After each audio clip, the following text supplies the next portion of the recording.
this has been a tough week, I'll tell you, for Canada and the armed forces and everybody, and especially people in Hamilton.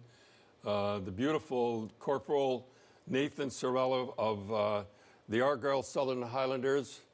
I mean, everybody knows the story, standing there on guard, never expecting this. It's really something that, and I got there he is there. What a beautiful guy. That's a rescue dog.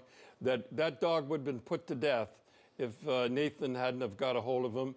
And there he is, the other rescue dog. People that rescue dogs like that unbelievable. Look at him. Doesn't he look like a guy that you'd want to go out? He reminds me of Kevin Bielski. Doesn't he look like Kevin Bielski? He wired today, a fellow Hamptonian.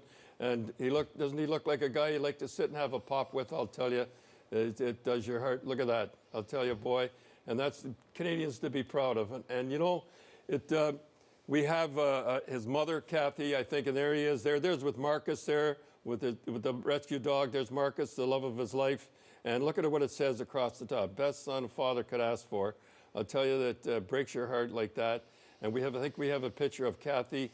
There's Kathy in the background, and stepdad Victor, and sister. And, it just breaks your heart when you see that. And, I'd like to say and everything like this and keep that up. And everybody, the pediatrics and the soldiers and everybody was terrific. But the guy that stepped up to the plate, that did it all, is Kevin Victor, Sergeant at Arms. And here he comes in now. I'd like to tell you the story. Nobody knows this story. I heard it on CBC. And there he is there. And I'm going to tell the story. And this is the story that I heard.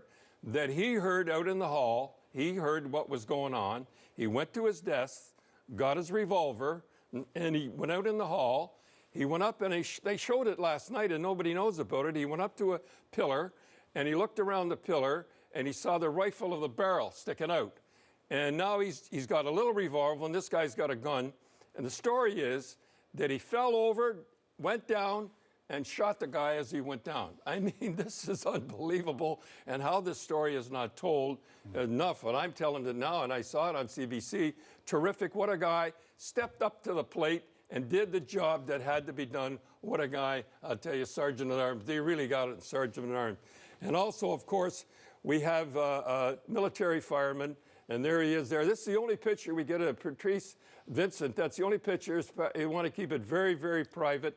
But again, the only reason he was killed is he was a soldier, and he was in uniform, and a guy rammed the cards. We all know, and it's unbelievable that the two guys that we have be killed because they were soldiers. It's hard to believe. And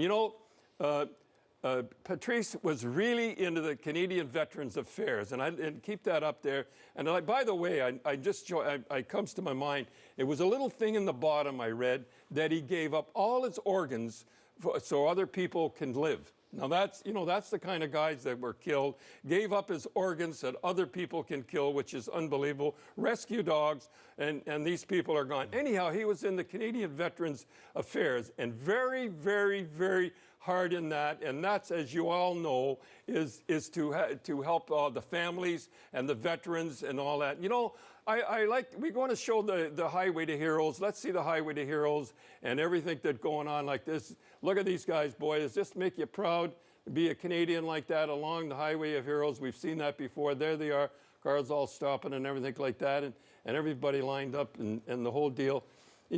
Having said all this as you watch it, all right, having said all that, and here they are again, having said all that, I have to say something, and maybe you people will get upset at that, and maybe somebody will say you shouldn't do this.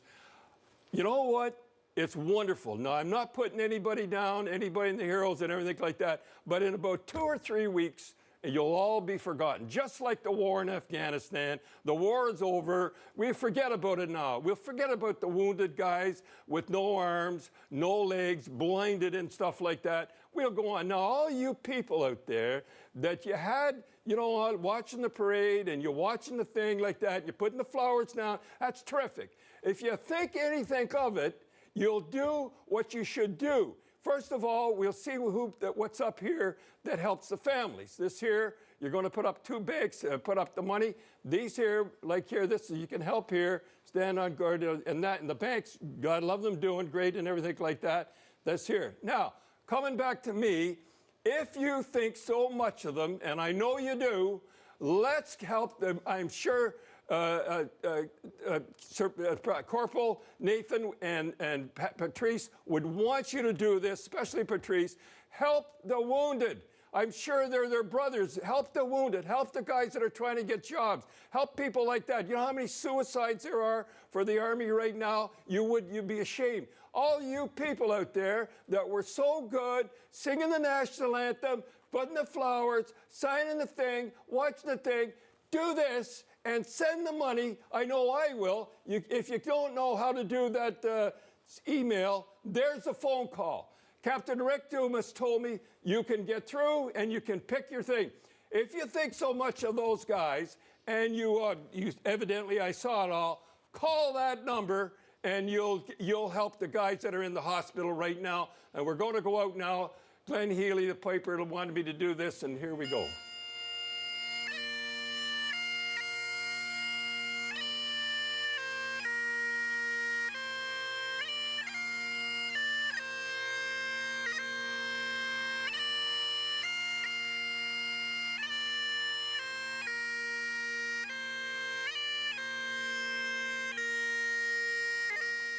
God loved them.